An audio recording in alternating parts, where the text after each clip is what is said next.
Hello, everybody, and welcome back to Talking About Birds, the only Cardinal podcast that, like the Cardinals front office during the offseason, can't remember deal or no deal. My name is Nate Heininger, and I am joined by my co-host, Ben Samorka. Hey, Nate. What's up, dude? Thank you to the person who sent us in that as a opening bit via text message. I believe this is the person that we've referred to as the Bit Lord in the past, a frequent contributor. If you have an idea for the opening bit, text or leave us a voicemail at 848-48-BIRDS. That, of course, being a reference to 2 weeks ago. Yeah, that's some podcast lore right there. What are we doing? Well, to be fair to them, they sent that in on release day of that episode. Oh, okay. Yours the slow but one. The fanfare of Wilson Contreras throwing a bucket of haichu on the field felt like a more of the moment reference to use. But I liked that one enough. I guess, saying the front office is so inept during the offseason, they can't even remember to say deal or no deal. Much like us. I get it. Why are you explaining it to me? What are you doing? It feels like you didn't get it. And I'm worried, and maybe the listeners are you worried that you're not going to be able to talk enough on this episode, so you're front loading it or something? What is happening? Of which you think they'd let it, if there was a guild of podcasters, could we get in? Can we unionize? Who do we unionize against? We could. I was going to say it's entirely self-employed.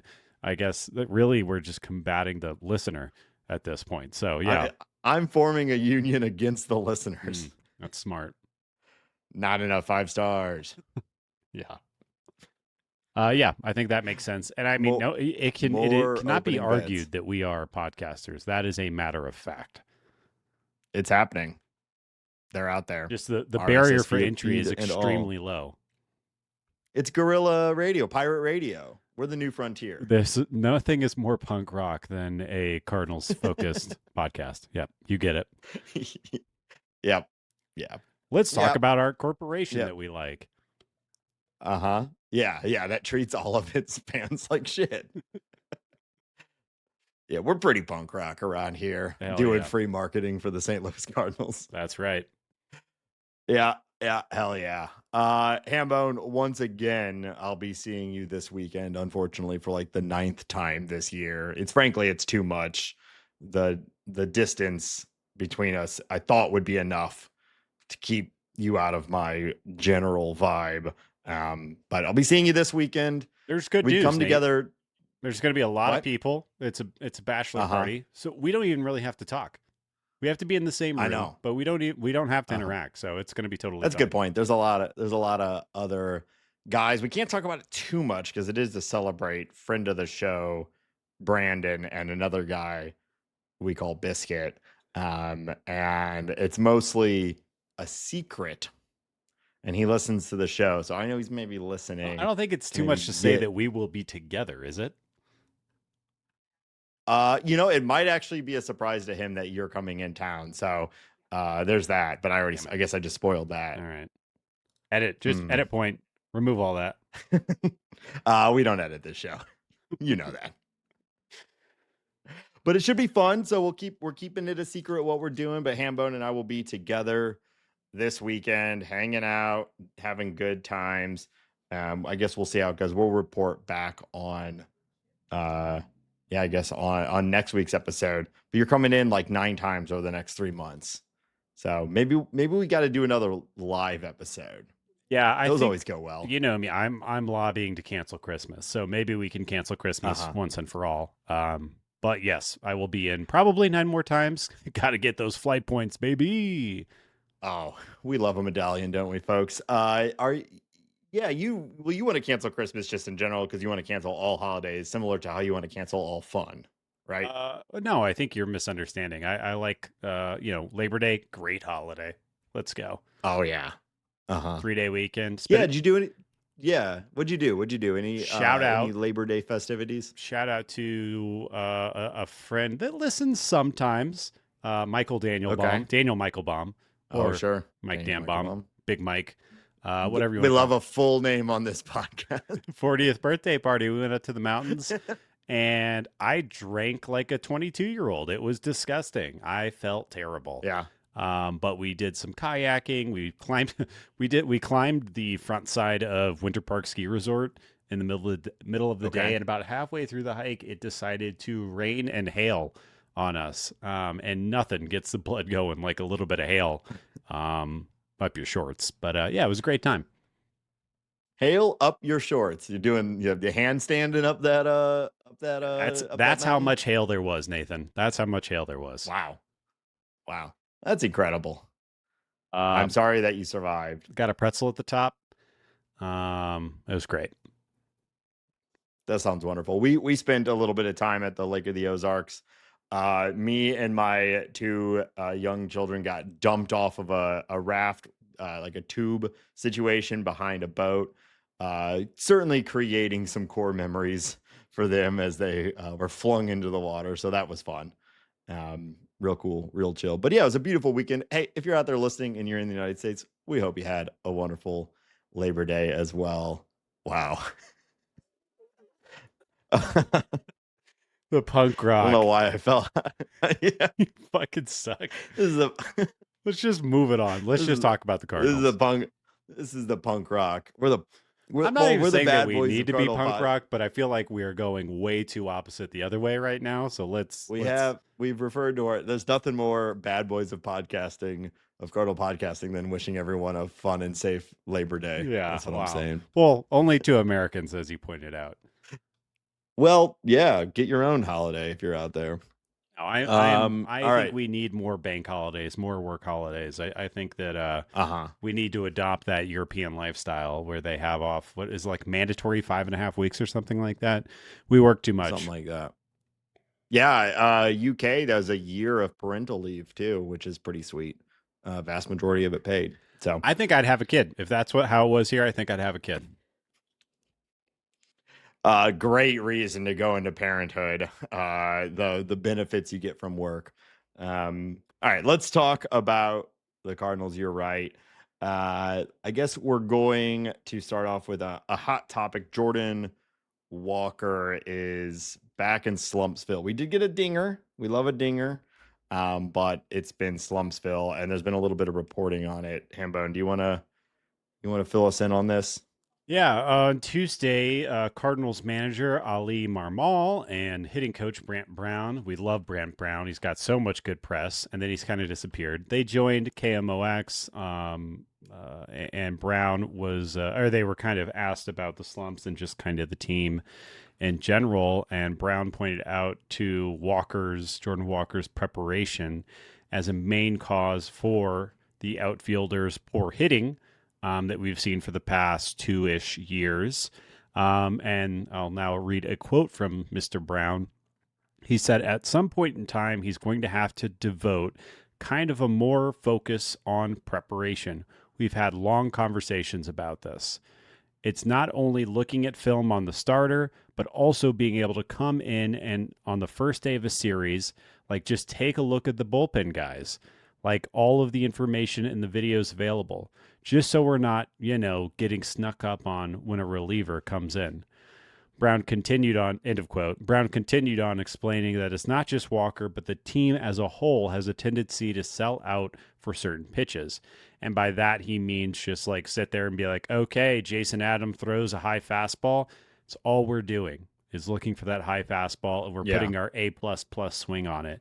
And I think that makes a lot of sense when you watch these Cardinal games every night. There's a lot of, there's just not a lot of, other than Ivan Herrera, not a lot of things that are really inspiring awe or making you think, oh, there's the future.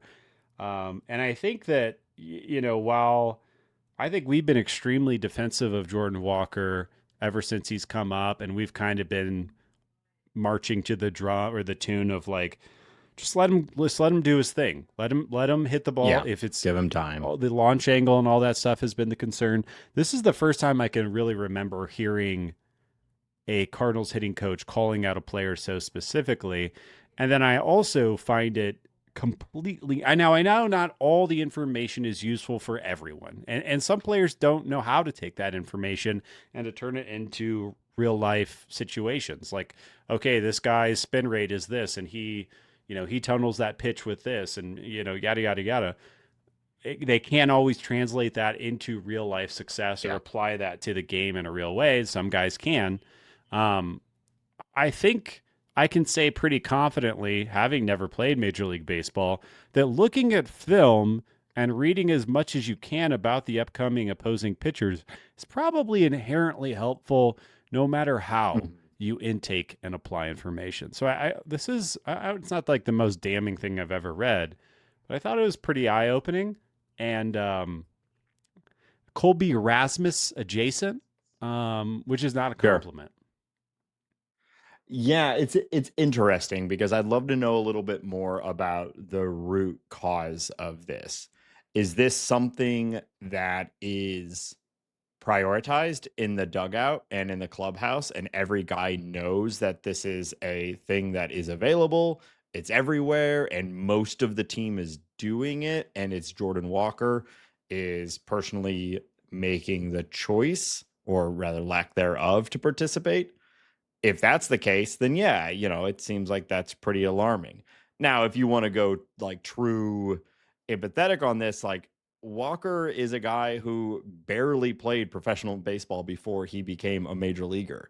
And so the vast majority of his growth and development as a baseball player at this point has been in the arms of the major league staff. Now, I know they've sent him down a bunch, but he's been viewed by the major league staff for, the bulk of his career at this point. And so is it only just now that they're realizing that this guy needs work on preparation? I imagine part of the reason he ascended so quickly is his freak of nature, athleticism that allowed him to basically just big guy his way into the majors before he'd even really proved it in the minors. So I would say if it's lack of preparation, this must be to some degree some learned behavior.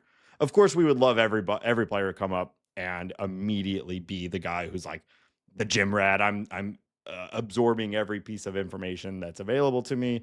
That's an obviously ideal. But if he's never had to do it in the past, you could argue that it's kind of up to the big league staff to help bring this guy up to the major league level as far as that goes. But which speaks to the broader. They're saying that they are trying to do that, and he's not listening or he's not intaking it. Well, except for they say, and then Brown kind of walks it back by saying a lot of guys are doing this. Yeah, so he calls out Walker directly, but then says it's not just Walker, it's other players too.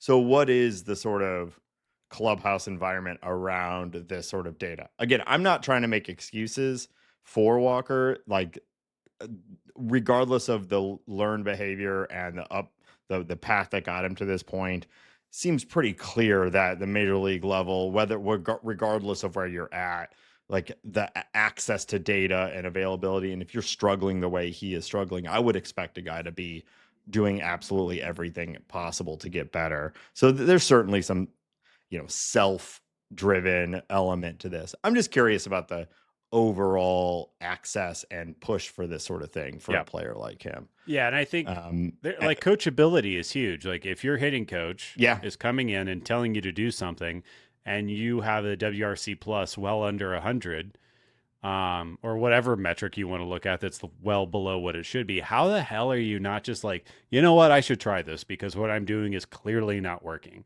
And I haven't been successful for essentially over 2 years at this point. I'm going to let this guy tell me what to do. I think like you were hitting on this, it begs a broader question. Like, well, when the hell did this start? Like, is this an Ali Marmol problem? Is this back when the Mike Schilt days? Has this been going on for longer than that? Like how long have the Cardinals been identified as this the sellout for certain pitches type of offense? And again, I'm not a Major League Baseball player. I've never hit. I don't know anything. But anytime you hear a good hitter talk, they're always talking about you sit on the fastball and adjust for the breaking stuff, and it's reactionary. It's not just some guys can be guess hitters, but most good players are not. And I think just straight up being a guess hitter and selling out is probably not an easy way to live for most people. So it seems like we are there's something rotten here, and that is not. This reminds me of, was it reported last year or the year before, where I think Derek Gould reported that the Cardinals players or Cardinals pitchers are told just to throw the ball down the middle. Yeah, it was like aim for the glove or something like that, Yeah, and yeah, not cool. yeah. Which, to tie it into another broader point that I've mentioned a couple times, a lot of people, especially in like fandom and whatnot, are so protective of the vibe of this team and saying like, well, we can't trade Brendan Donovan because what about the vibes? But my argument has been, well, maybe this version of vibes is bad. Like maybe this vibe of like the hang loose, that thing that they're doing, like it's not fostering an environment of get in there and do the work. So I don't know. Obviously things are rotten. The team is playing at an all-time low right now. We've talked about there being little glimmers of hope, maybe for like if you really kind of think maybe they've got a chance. It's pretty much done at this point as we're in September, and they fall further and further below 500. I mean, we get good games every once in a while. Still, that's part of being a around 500 team, but the vibes are not good, and also the injuries are continuing. Well, before we move on, stack up. I do want to. I'm curious to hear your thoughts on just like the general idea of a hitting coach calling out a young player on radio. Do you think? Yeah. Is this obviously they? I would be very shocked to learn that Brant Brown was just like, you know what, I'm coming after Jordan today. I'm sure this was a conversation in between him and Marmol. Do you think? Well, yeah, I'll just leave it there. Do you think this is an effective way to communicate to your young player? Well, it's curious, right? Because we've seen this done poorly in the past. It was one of the number one criticisms against Ali Marmol early in his tenure was the calling out of individual players at the press level, while seemingly not providing that feedback to the player in the moment. To me, a coach at any level going and sharing this sort of stuff at the press, I am assuming, hopefully, that this has been communicated repeatedly to the person directly, and if it continues to not get results and change, that's when you go to the press, because at that point, like, it's not my problem anymore, and people need to understand what the source of his struggles are. That's what I'm hopeful here. Yeah. That's good communication internally and externally, because we as fans like do want to know this sort of stuff. It's this is gold. Are you kidding? Yeah, I wish we Yeah. had something like this every week. This is great. Yeah, right. So we're happy to know this, but what we hope is that Jordan Walker isn't finding this out right now too, right? And with this sort of specific feedback around like watching tape and things like that, I would certainly, I'm just going to assume this is not the first time that Walker has heard this. Brant Brown, he does interviews, but he's not a super public figure. This isn't like Ali Marmol just taking a question right after the call, right after a game or something, right. being emotional. But counterpoint, he doesn't do a ton of interviews, so maybe he's not used to this, and maybe he just accidentally spilled something that he hasn't shared yet. But I'm just going to assume, if communicated appropriately internally, then I think this is fine. And maybe it's the kick a player needs sometimes. That happens. Like, you need to be called out at a higher level to understand the importance of it. Yeah. Because I mean, at this point, like, another deep extended rut for Walker, and if the team feel like they identified the issue, they've told him, and he's not doing it, then you're starting to get to, we don't care about your upside, buddy. You're never going to get it with this sort of approach, and it's time to go somewhere else or whatever. Yeah. Yeah, I think I mostly agree with you. It is just again, I find it extremely frustrating from a fan standpoint of like, you'd like to think that all these guys are doing everything they can to be as good as they can be, and set themselves up for as much success as possible. And then you read something like this. And I don't know. It just It's seems crazy to me. Like I've never been that talented where I could just pick things up like that. The yeah. way that he's picked up baseball and the way he's been great since he was a wee child. So it's just hard to put myself Well, in I that think mental that's part of space. it. That's part of it, right? Though, is that you hear this from guys like this in any industry. Like if it's something that's just sort of come natural to you and you've always been able to get at it. I mean, there's hard work no matter what. Don't get me wrong. He had to get hard work to become that physical and whatnot. But if like the skill side of the game has always just sort of came to him and it didn't require that sort of additional mental game, you can understand why that would take time. But he's been here long enough. I'd expect that to come along. But that again speaks to I would not expect it to be coming along if the team has never told him that that's important, you know? Right.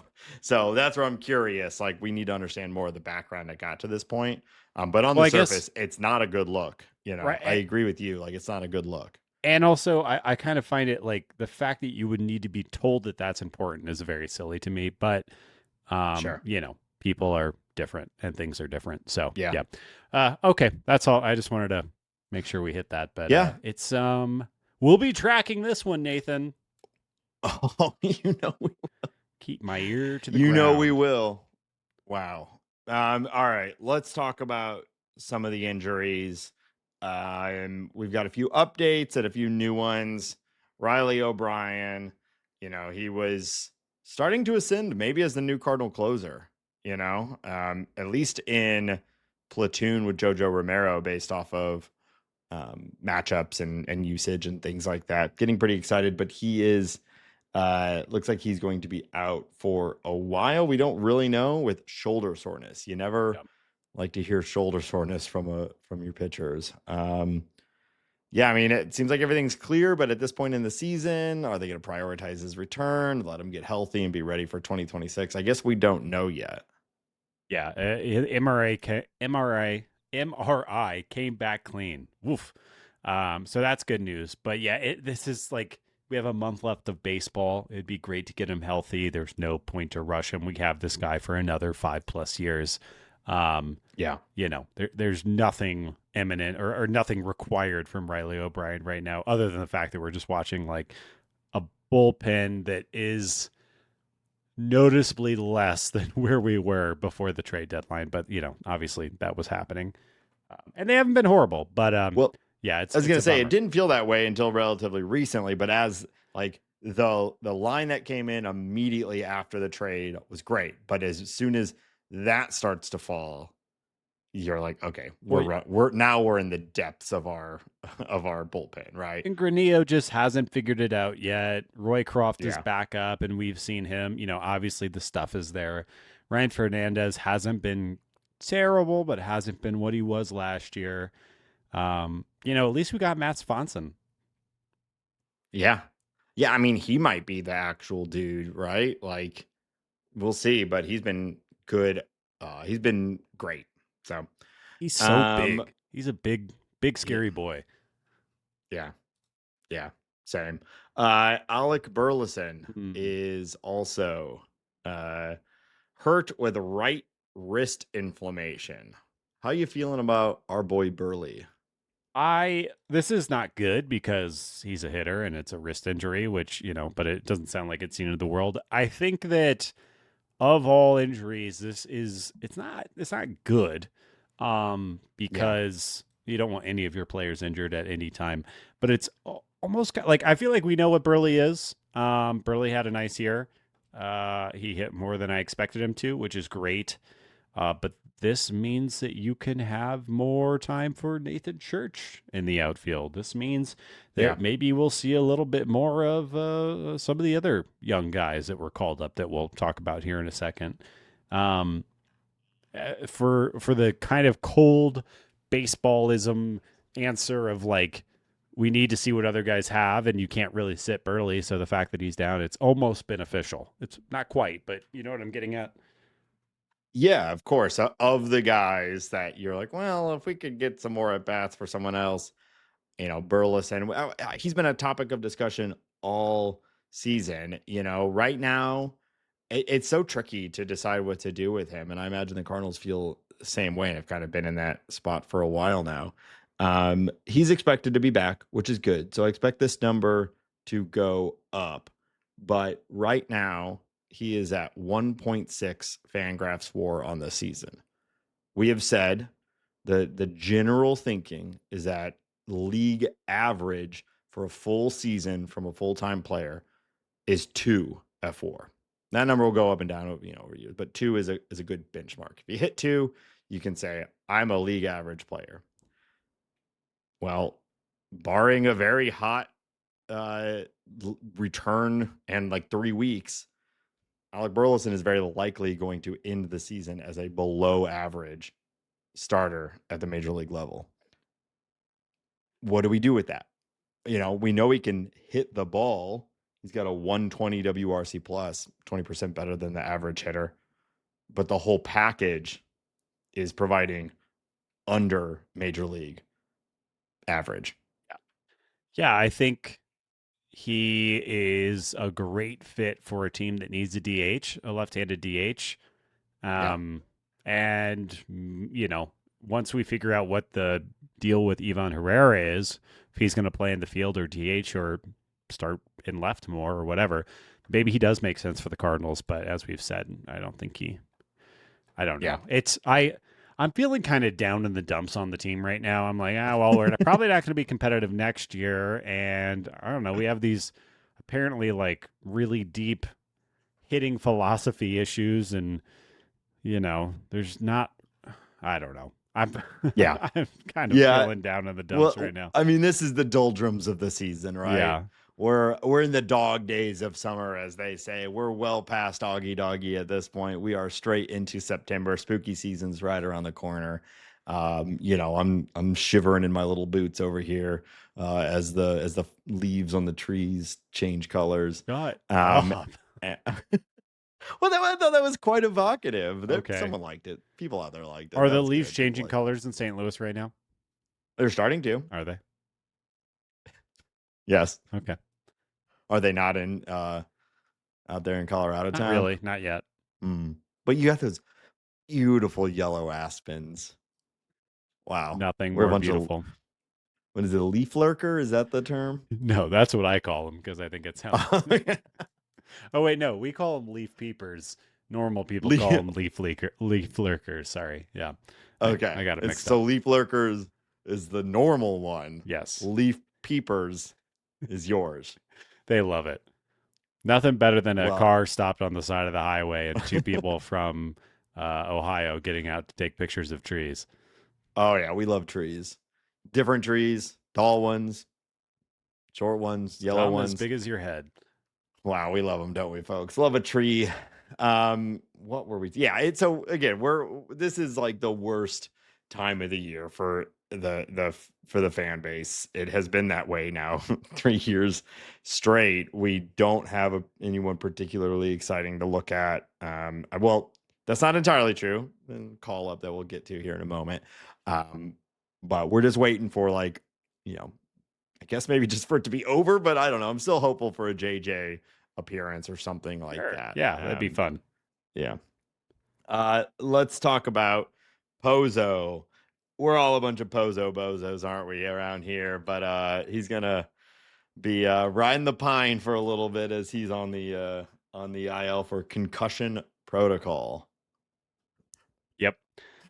Should be back on September 5th. Hopefully everything's fine, but we are certainly a bunch of Pozo bozos. Yes. So because of that, because the Pozo bozo squad is on ice, the team did call up someone that we have had varying degrees of excitement over the last few years. At times, this guy has been considered the catcher of the future. He's got an S tier baseball name right behind Nathan Church, I would say. It is your boy, Jimmy Crooks. Yeah. Jimmy Crooks is here. Small sample size so far. But it was pointed out in the bird score, he's been given a low number as far as jerseys go, which could just be luck of the draw. Could be a sign of things to come? I don't know. How are you feeling about Crooks so far? Yeah, I mean, I think, as has, I haven't watched a ton of Jimmy Crooks footage, but as has been reported by Fangraphs and the people, the kind of in the sphere of influence around the Cardinals and the Cardinals themselves and everywhere. I mean, I think he is the catcher of the future. This is one of the best defensive catchers in the minor leagues. He can hit a little bit. We saw a nice doink against the Reds the other day. That was really fun. He doesn't wear batting gloves, which I think gives him at least +1 point.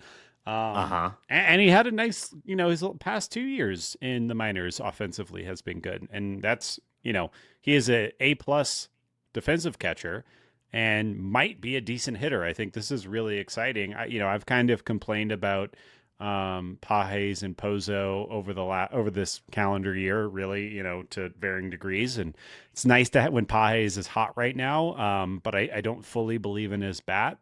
I do think that Pagés is a good defender, but if we could have 2+ defenders, and if Crooks is either getting the lion's share or they're just doing a 50-50 split, I think it makes a lot of sense.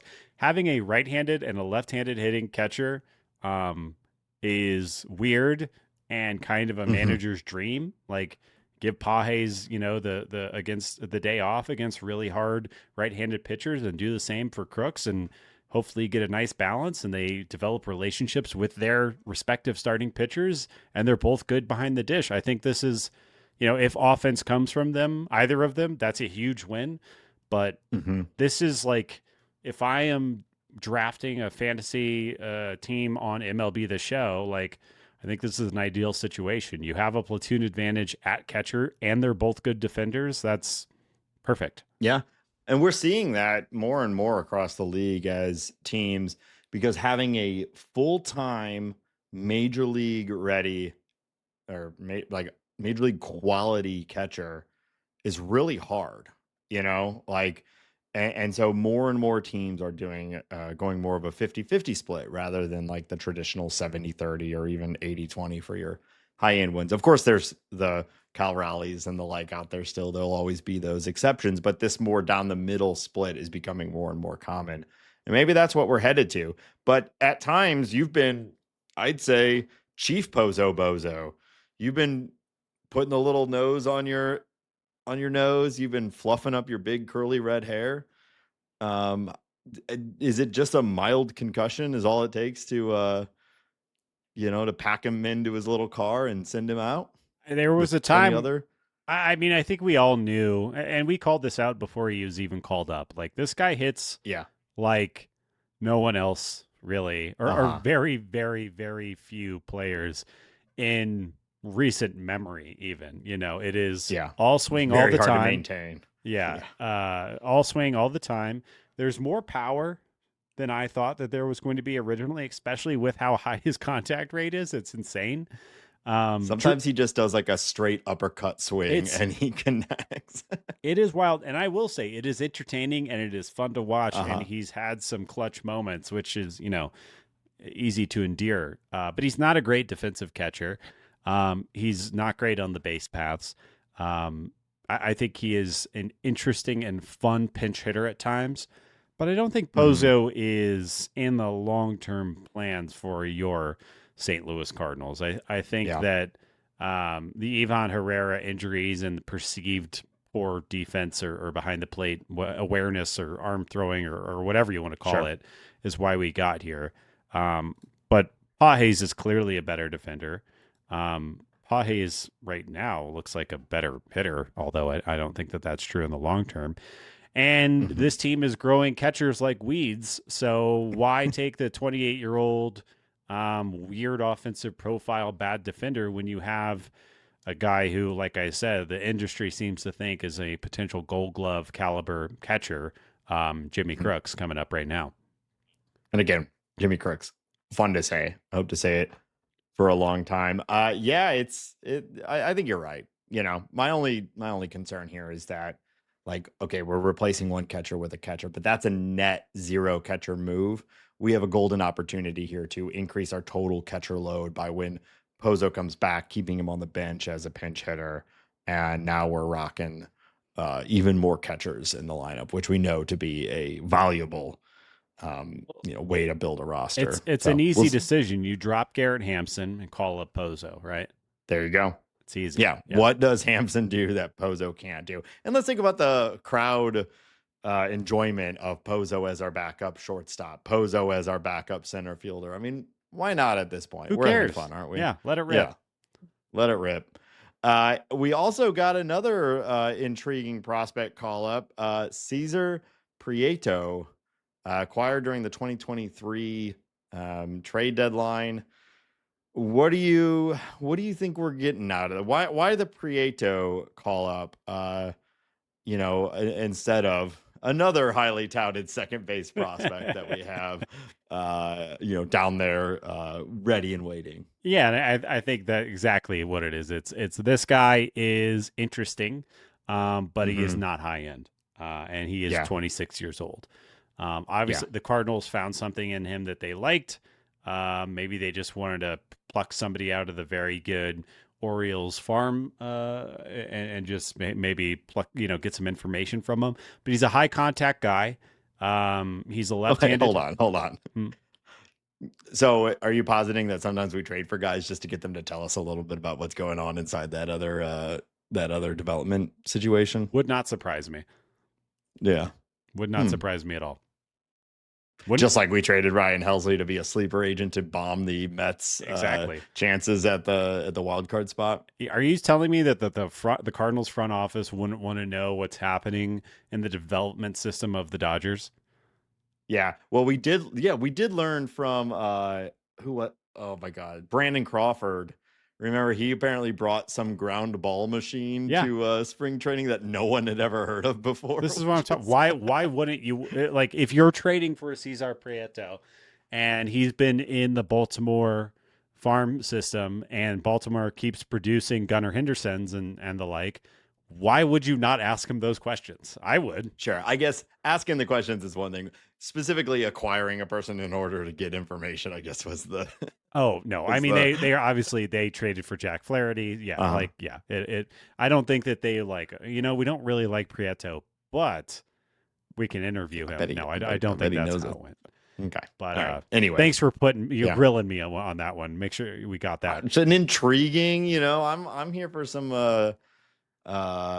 subterfuge and whatnot. So I mean, we know these guys they're thinking outside of the box. They're hacking emails. They're logging into servers Eckstein22. Eckstein.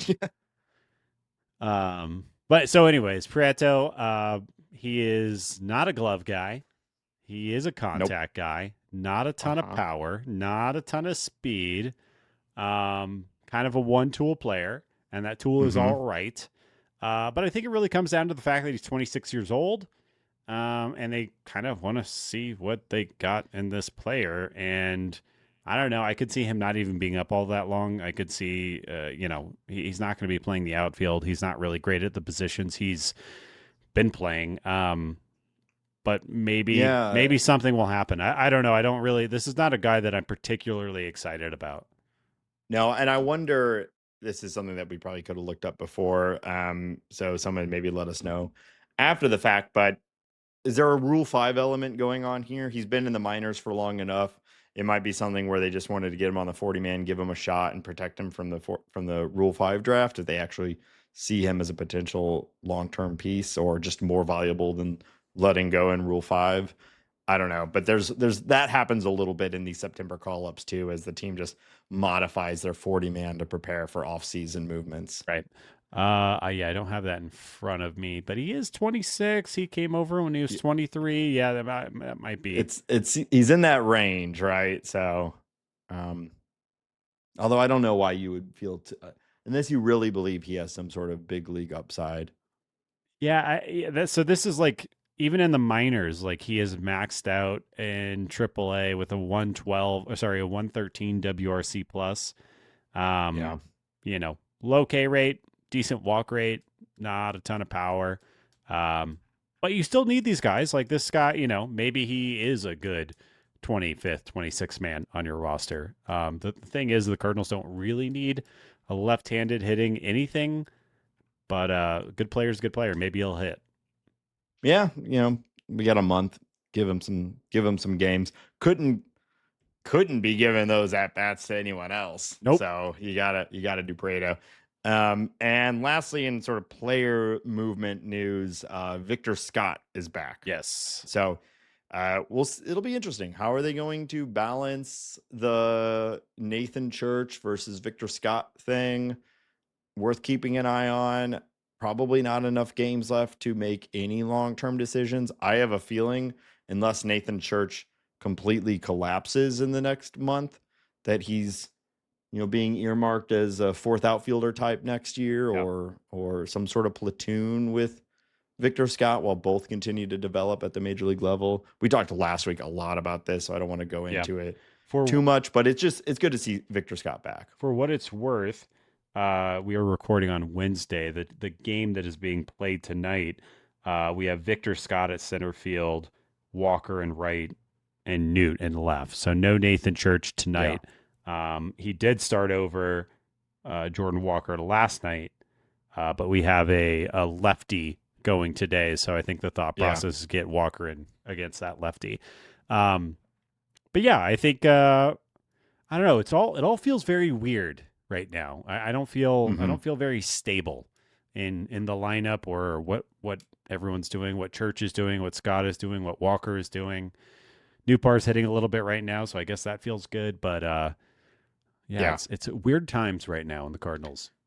It is weird times. Well, let's talk about a positive thing. Ivan is back. He's been back for a little bit, and he's starting to hit like he did at the start of the season. So, I think the only question that still is wide open, and really we probably won't get an answer until next year, is what is his long-term position?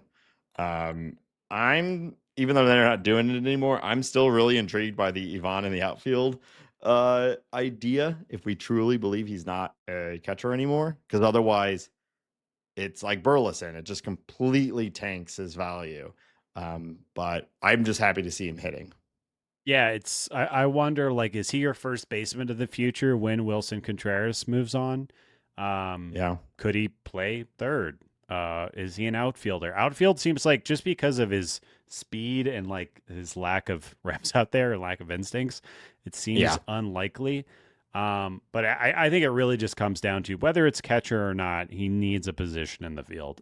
The Cardinals have to want to make that work. Yeah, I think we'll talk about this more as we get closer and closer to it. But I wonder if Willson Contreras, Sonny Gray, really those two, are going to reconsider their last offseason decisions around trades. Yeah. Considering it certainly doesn't seem like the Cardinals are going to be competitive in 2026. We had hoped that this season was minimum going to be sort of a launching pad for a successful 2026. Doesn't seem like it's going to be that way. Sonny Gray has 1 year left on his contract. Willson Contreras has 2. Gray, I don't know. I get the vibe that he might be just like, I'm just going to write it out. I'm just going to pitch. He's not even really crushing it right now anyway. No. Although a team would certainly still trade for him. Contreras, though, he's still a valuable player. I think any competing team would be happy to have him, and I think he'd be a boon on any team that's trying to make a deep run. So I think you could trade him and get something good for him. Yeah, I think the trade value of Willson Contreras isn't sky high, but we know he's a above average first baseman now. You could probably still have him catch if you're a team that's trading for him. So a guy with that type of versatility and a right-handed power bat, or an average, he's got a funny batting profile, but a guy that hits from the right side and hits the ball hard. I think there's value for that. So this might all get solved this offseason, right? Or maybe that's the solve for Burleson, right? Burleson is your first baseman, and it gets a little bit better. We'll see. But if I were Willson Contreras, I totally respect and understand both him and Sonny Gray wanting to stay for this year and see what happens. But now, with such little time left on their contract, and they're really in their peak or end of peak years, it would not surprise me at all if their entire opinion changed and now they're ready for a trade Yeah. for the right spot, probably an Arenado type thing. Right. And, maybe Chaim Bloom is like, hey, guys, here's the deal. We see ourselves this far away. Your contract's going to expire within that window. Why don't we work out a deal? And you can help out the Cardinals, and we can, hopefully go find you a competitive team like Wilson Contreras to the Giants. Yeah. Hopefully the team remembers how to say deal or no deal. Wow. That's really good. Wow. That was a good callback. Wow. A double callback, really. Mm-hmm. This show has layers like a parfait. Everybody loves a damn parfait. I like a parfait. Oh, yeah. Ogres are like onions.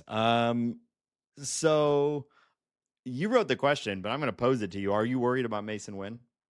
Got a 55 WRC plus in August, which is bad. Not Masyn Winn-esque at all.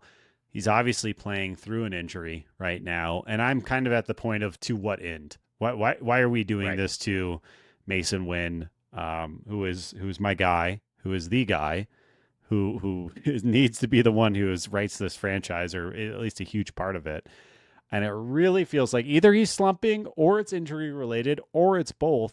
It just really feels like not the best use of our Masyn Winn right now. And it's been a pretty long sustained downturn at this moment.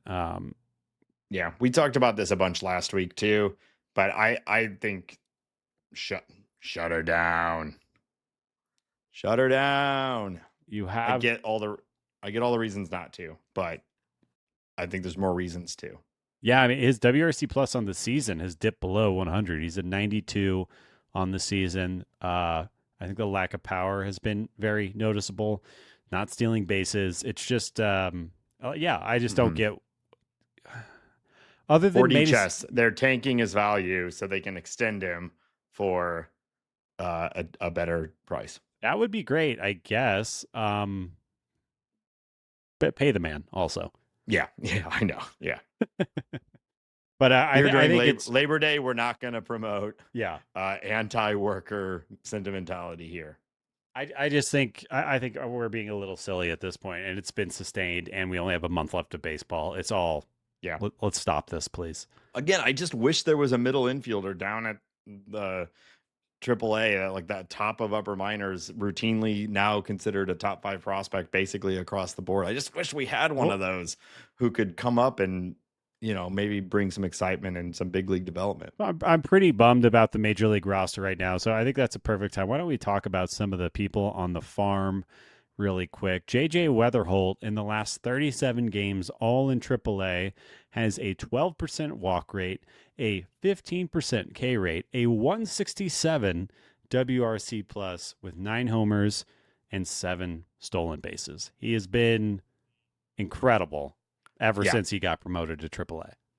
Yeah, I mean, I said it just a second ago, but prospect ranking lists, especially ones that are updating midseason and trying to stay on top of things, like he's top 5 everywhere right now. And it's the type of profile that typically translates pretty well to the major league level. Now, most people see his ceiling as like a 20-25 home run guy. He certainly looks like more than that right now. Who knows? But that sort of power develops over time at the major league level. So don't expect him to come up and just start doinking dongs left and right.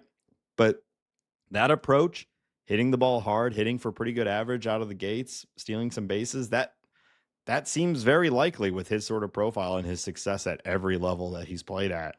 So it just seems like a matter of time at this point. He's in that stage of, I don't know what else he has to prove. He's just going to have to keep doing it until the Cardinals decide to make that choice. Yep. And maybe it won't be this year, which would be a bummer. But maybe we've said in the past the Cardinals have rushed some guys. I don't know. Maybe it does make sense to let him just cook down there into AAA at a very high level and come out of the gates next year competing for a starting spot. I don't know. Yeah, I do. It would be fun to see him. I do think the situation is different than it was with like Dylan Carlson or Gorman or Jordan Walker. Like none of them were performing at this high of a level at AAA or AA even really. And none of them had the prospect pedigree. Like, remember Carlson. Wetherholt. Right, but Wetherholt was at a time considered about to be the number 1 pick in the draft. I see. And fell pre-draft. And fell because of like his whole baseball career. Wetherholt has been like, this dude's the dude. Carlson, a top prospect in his own right. Walker, all of course, but this guy has been for a while now. Like, he's going to be a successful major league hitter. Yeah. A guy that you love to bring up throughout the year, I thought it'd be fun to check in on old Joshua Baez in Double-A. Through the entire month of August, he put up a 149 WRC plus. His slash line was 300, 389, 525, Nathan. He had 5 homers in August with 8 stolen bases, and he was only striking out 12.5% of the time. That is ridiculous, especially considering where this kid was even 12 months ago. I know. I've been talking about it most of the season. He has made the hit tool gains that rarely happen at this point at a player in his development. But the fact that he's been doing it for such a high level for such a long time now, and at the higher levels of the minors, you just have to believe it. Now, again, guys go on heaters and have incredible seasons at the minor league level, and it doesn't sustain. But this is another guy with a high prospect pedigree who stumbled out of the gates, but is still very young and is doing exactly what everyone hoped he would do. So, development is not linear. I'm at this point, I'm a real believer in Joshua Baez, and I not calling for him to be called up right now or anything like that. But I think you got a real prospect on your hands here, and I think he's going to have an impact at the major league level, likely as early as next year.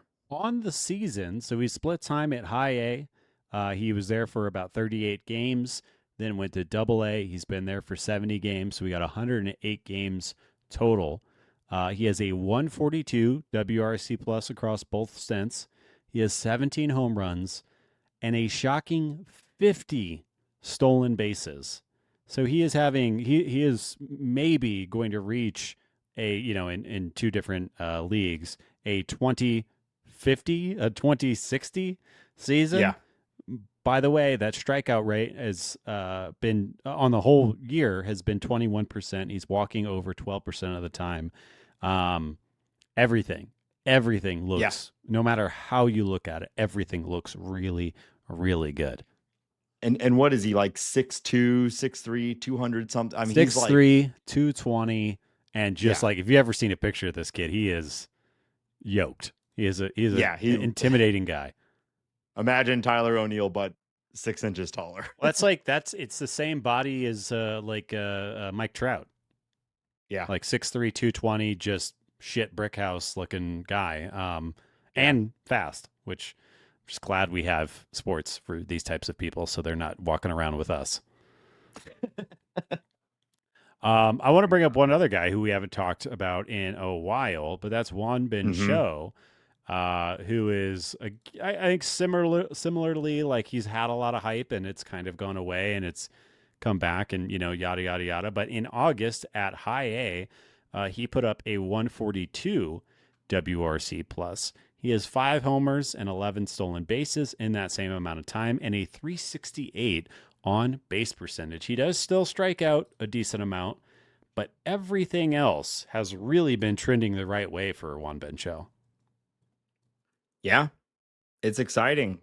He's a little further down the pipeline, but at times he has been, pretty well ranked, and there's been ups and downs, but again, that's to be expected. So, let's also throw in, I don't have the numbers in front of me, but Liam Doyle has looked good in his start, or at the very least, we're really excited about what he brings to the table. Like, the Cardinals are, it's tough right now as a Cardinal fan, but there are some real, there's still some real potential for some real stars coming down the line, and I'm very excited about it. Like, this team looks so different with Josh Baez and JJ Wetherholt on it than it does right now, right?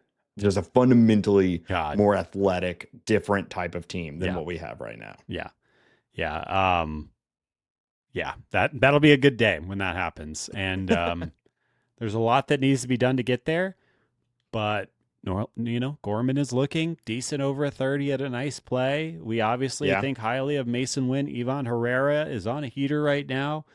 Victor Scott, whether or not he is the guy or just a solid center fielder, I think that question. But so JC, I have a lot of faith in him. Like there is young talent here. Yeah. The pitching is obviously the scary part. Right. But we'll hopefully round into shape here.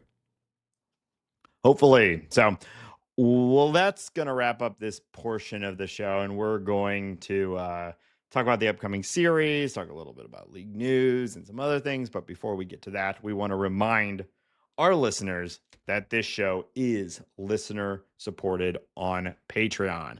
Patreon.com/talkingaboutbirds. Check it out. We would love it if you would check it out. It's a great way to show your support directly to the show and to us for the time that we put to bring it to you every single week. And you can be a patron just like James. James, thank you so much for joining. We really, really appreciate you. Patreon.com/talkingaboutbirds. There's a bunch of different levels, bunch of different things. But everybody who subscribes gets access to our private Discord server. It's the Bird Scored. We're growing. We're a good community, and we're growing. And I think you out there would be a good part of it. So check it out. Otherwise, do us a favor. Pull out your little app there, leave a little review. Takes a minute. It actually really does help. And also tell your friends and family. Yeah, Cardinal fan, it's kind of dark right now, but it's still baseball. It's still fun, right? So tell your friends about it.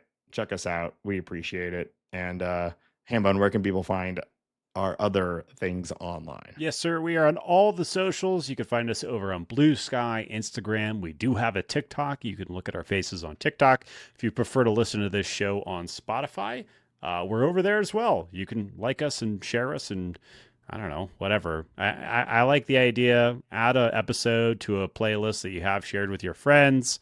Spread the word. People like that. You can watch this show on YouTube. Yes, we upload the video version of this podcast to YouTube, so you can look at our faces, you can see what shirts we're wearing. Sometimes cats are walking around in the background, all that good stuff. You can find all the podcast information, including t-shirts, at talkingaboutbirds.com. You could email us at talkaboutbirds@gmail.com. And of course, you could call us and leave a voicemail or send us a text message to 848-48-BIRDS. That's 848-482-4737. 848-48-BIRDS. All right, Hambone. The Giants are coming to St. Louis 4-3. Yeah. The Giants are a better team than your St. Louis Cardinals, Nathan. Yes. Right now, Rafi Devers is hot as the sun. Did you see him get in a fight with my Rockies yesterday on Tuesday? I did. He hit a home run so hard that it made everybody mad, including himself. There were punches thrown. That was a real baseball fight. How often do we get that? You don't get a lot of fights like that. Not actual punches thrown. No, you really don't. I thought that was exciting. Kyle Freeland, you're not good. People like Rafi Devers are going to take you deep. Sorry, pal. But Rafi Devers has been great, which is funny because the Giants have not been great, but he has been great. No. Willy Adames has really had a nice season. I know, I think we talked about this. You were kind of worried about him going to that ballpark, and I think a lot of people were, but he has been doinking dongs and is a very good defensive shortstop. He's just really kind of blocked it down for them. They still have Matt Chapman. Jung-Hoo Lee is healthy. This team has got some exciting players. I really like Heliot Ramos. Jeez. So, yeah, this is the team that I like. They're not a great team. They have their warts. Andrew Kisner is rostered on their 26-man their expanded roster right now. So I think that should tell you what you need to know about this club. But yeah, they're fun. More Yeah. interesting the Cardinals Yeah, right now. for sure. Willie Adames, I was definitely tooting the horn that I thought it was a bad idea. And I obviously have to say that I've been wrong as far as the total value goes. He's been worth 3.5 WAR for that team already. So obviously having a pretty good year. My concern was his offense, and he's hitting home runs way more than I expected. He still only has a 109 WRC plus, but he's a pretty good defender. So you'll certainly take that above average offense, Yeah. like slightly above average offense with the defense that he's providing. Right. So yeah. Yep. We'll see how long that stays, but he certainly is hitting home runs, which is surprising to me. He is 30. Is today his birthday? I think today might be his happy birthday, Willie Adames. Wow. Free Willie Adames. Looks like the Cardinals in game 1 on Friday, they're going to face Carson Seymour. Then we have Justin Verlander going against that guy. Andre Palante. That'll be exciting. And then Kai Wei the Tang. old and the new, two aces in peak form ready for a battle. Yeah. Verlander and Palante. Kai Wei Tang is going to be doing the Sunday game, and I will tell you, this is somebody who I have never heard of. Looks like he has had an all right start to his young career. He's been in the big leagues for 1 second. And JV has been not the worst pitcher in baseball, like where he was earlier this year. He has had strung together some decent starts. He's been better. He has. Yeah. And for a 42-year-old at the major league level, it's pretty incredible. It is. I think he might go to the Hall of Fame, that guy. You think so? But not a crazy difficult matchup pitching wise for the Cardinals.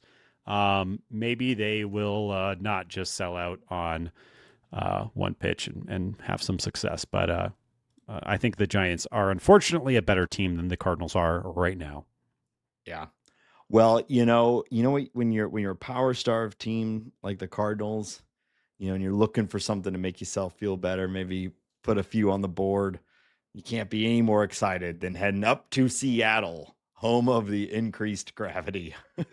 The worst power hitting ballpark in baseball, unless your name is Cal Raleigh. Yeah. And Julio, who's, doing his typical second half explosion. But the Cardinals are going to play the Mariners. Yep. A fun team, an exciting team in Seattle. Yeah. Yeah. How are you feeling about this one? They are a good team that got, I think, a lot better at the deadline. Kyle Raleigh, I think he hit 50, was it 51 or 52 last night? So that's in one game? Yes. 51? Yes. And what is exciting is that the Mariners did just call up a highly touted prospect, Harry Ford, catching prospect. It looks like he'll be starting here very soon, maybe to take some of the load off of Cal Raleigh's plate and maybe have Raleigh DH a little bit more. But, to remind everyone, Josh Naylor and Eugenio Suarez got traded to them at the deadline. So their corners look a lot better. Jorge Polanco has had this kind of weird, crazy season where he is just hitting the snot out of the ball. And from a pitching standpoint, it doesn't get any easier. The Cardinals are going to face Brian Wu, George Kirby, and Logan Gilbert. Yeah, they're top three, arguably. I mean, their pitching staff is so good. Like any of the five, with those three, you're missing Bryce Miller and Luis Castillo, also great pitchers. Yeah. So there's really not a three that you want from there. There's not a single one from those. But those are the worst three for us to face. Those are the worst three. It's three. It's 1, 2, and 3. And I was looking it up too to see. Yes, Kyle Raleigh is going to get a game of ABs against Miles Michaelis. So I don't know. Maybe he gets to 60 in this game. We'll see. But yeah, this will be tough. This will be tough. I'm very interested to see how McGreevy does. Yeah. This is a ballpark that should play to his strengths. And Liberator is also pitching, who, just seems gassed at this point, but I'm glad he's still out there throwing. We'll see how it goes. Yeah, it's. I think you hit the nail on the head. There's more gravity. The pitching's good. It's going to be hard for the Cardinals to scrape across a couple of runs. And we don't have a Cal Raleigh. We don't have a J-Rod. It's Yeah. Yeah, interestingly, have you? I meant to ask this earlier. Have you seen anything about Wilson Contreras and his suspension either? Because he appealed it, and we still haven't heard anything yet. I So I'm waiting for it to happen. I am sure that But there is something out there. I don't know how long this arbitration process. Why don't you keep the show moving, and I'll see if oh, I can find out right now. well, I'm curious about it because it's coming. It's probably whatever happens. It's probably coming down soon. And so imagining the Cardinals going to play maybe in Seattle without Wilson makes me think there's not going to be a single Cardinal home run that weekend or that series, except for maybe Gorman. But it doesn't bode well if we lose our best hitter or, top 3 hitter going into that series. But I thought it was going to happen already, and I was worried about that with the Cincinnati Red series, and we got him that whole series too. So, and ultimately, I guess it doesn't really I'm matter. searching the World Wide Web, and I'm finding no recent reporting on that. So if you know don't you dare something- scroll down past that Google AI overview. Oh, I accidentally had it turned off. What? Let me here. I'll redo this. Sorry. This show is only sourced via the top line Google AI overview. We will not accept information from anywhere else. Right. It's based on recent reports from late August. He's going to serve a 6-game suspension. He was ejected. It gives the reasoning for ejection and games played. There's the answer. 6 games. It's been decided. Okay. Great. All right. Yep. All right, Hambone. Let's go into some league news. Yeah, let's talk about it. The Red Sox have extended Aroldis Chapman. He will earn $12 million in 26. He will earn $12 million in 13 in 2027. Did you see the Buster Olney report saying that the reason Aroldis Chapman is having a good season is because he is now aiming his fastball? I saw something to that extent, and there's like how he made an adjustment in this year to be even better. And I'm like, you've got to be kidding me. I hate this guy for a lot of reasons, but if he's made it, he's the anti to all the, like what we were just saying, like, you got to prepare, you got to da-da-da. And it's like, there are also these guys who just show up, do their thing. It works for them. And then they go home and make millions, and he just goes up there, throws as hard as he can. No one can hit it. And now at 35 years old or whatever, he's like, I'll make a little adjustment. Maybe I'll try. Buster Olney, he's been reporting baseball since I can remember.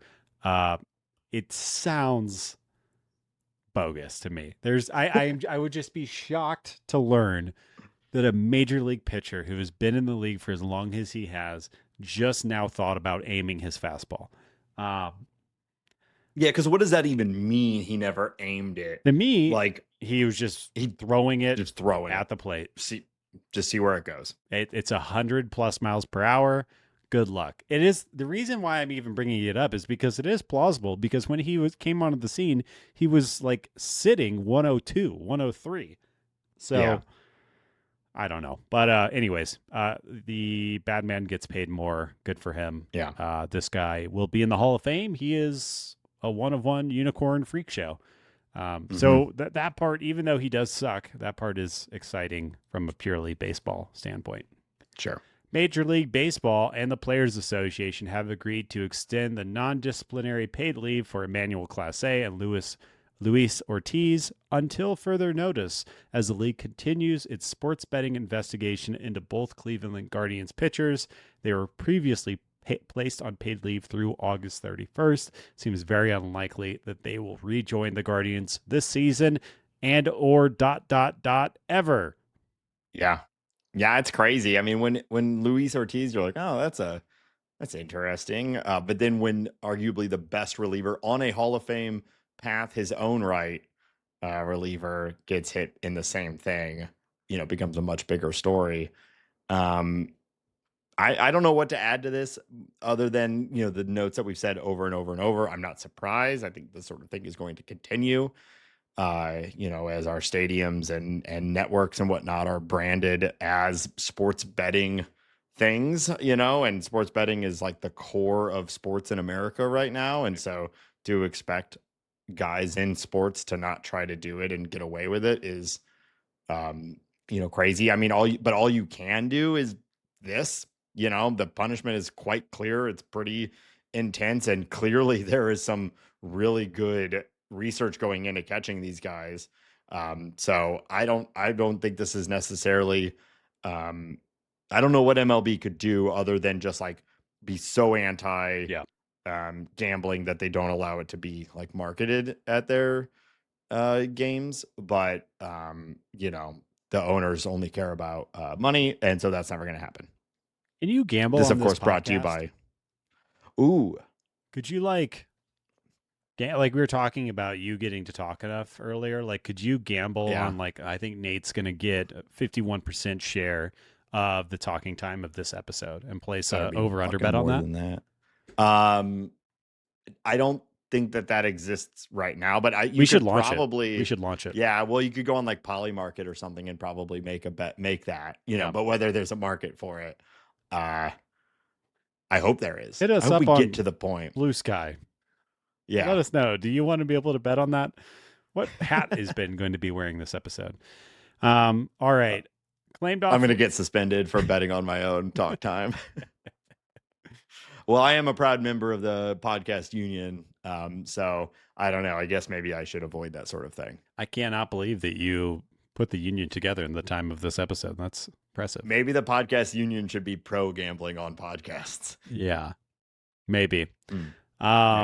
All right. Ha-Seong Kim of the Rays was claimed off waivers and is now Atlanta's starting shortstop. IKF also moved. I don't know if you saw that, but he is now a Blue Jay. We got shortstop still moving somehow. Atlanta not going to the playoffs, so less relevant, but kind of crazy that a once great all-star Ha-Seong Kim is just kind of now a Brave just because. Yeah, I think some of this, I don't know off the top of my head what his contract was with the Rays, but I assume they just didn't want to pay him. I can't imagine this isn't about skill and long-term viability. It's just the Rays and they don't want to pay him, so they give him over to the Braves. It won't surprise me if the Braves are able to unlock this guy again. He's still young enough. I think has a lot of upside still. So probably a good move by the Braves. Yeah. But yeah, I mean, this to me is just a typical Rays dump sort of thing. I agree. That is all the league news I have for you this week, Nathan. All right, Hambone. Well, I think it's that time again to return to. Wait, Hambone, don't move. Don't move. I hope you don't have like a cut on your leg or anything. I can see there in the distance. A lot better when you had the music. Doll's eyes. Oh God, Hambone. Okay, the card shark is here. I can see it coming up. Are you going to put the music in post? We'll see if I remember. And what do you mean I put the music in? That is the music that naturally happens when the card shark appears. Oh, okay, my bad. And it's here, and we have to appease it. So let me see if I've got anything around here. Oh, right there. I got myself a pack of Topps Series 1 2025 edition. I really, if you're not watching the podcast on YouTube, you're really only getting half the story. I just want to plug it one more time. I mean, I was terrified. Here we go. We're just ripping packs on this Big show. Shit-eating grin on your face. People like this stuff, don't they? All right, let's see what we got here. So the way this game works, Ben has to appease the card shark. We're going to test his knowledge of MLB at a higher level. I'm going to name the player on the card, and then he has to tell me the team he's on and the position he plays. Wow. I, of course, have the card from the beginning of the year, so I'm really looking for that. But if you tell me who they're on now, I suppose that'll be worthwhile too. All right. Card number 1, Nolan Schanuel. Nolan Schanuel is the first baseman for the Angels. That's right. Kind of a rare hit first, low power first baseman. Wow. Not my guy, I'll tell you that. Don't like him. Not a traditionally successful first base profile. I think they hope in time he will develop power. My favorite thing about him is that his off-season training regimen, he was recommended standing more. Did you read that? Hey, yeah, of course. We talked about it at the time too. I recommended that to myself. That's why I'm still doing the standing podcast thing. Incredible to watch, folks. Another reason Isn't to it? check us out on YouTube. I'm in peak form. Reese Olson. Reese Olson. Oh, God. I know him, but he's like one of those. Where the hell is Reese Olson? I want to say Tigers relief pitcher. You are close. He is a Tigers starter. Ah, Reese Olson. sorry, Reese. Yep. Okay. Logan Webb. Logan Webb. Borderline ace. Is Logan Webb an ace? This year he has been. Strikeouts are up. I haven't looked at it for a little while, but he was contending for Cy Young. I don't know if he's stumbled recently, but he's been good this year. I mean, he's always been good, but the strikeouts weren't there. But he's been striking people out this year. Oh, he's pretty good, that guy. San Francisco Giants starting pitcher. There we go. Okay.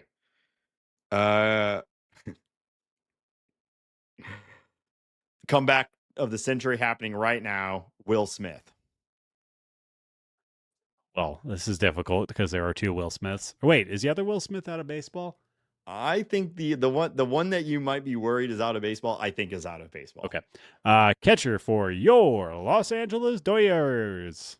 Yes, and of course I refer to the slap heard around the world. Will Smith. Have you seen any of the stuff, like any of his freestyles? I have. Yeah.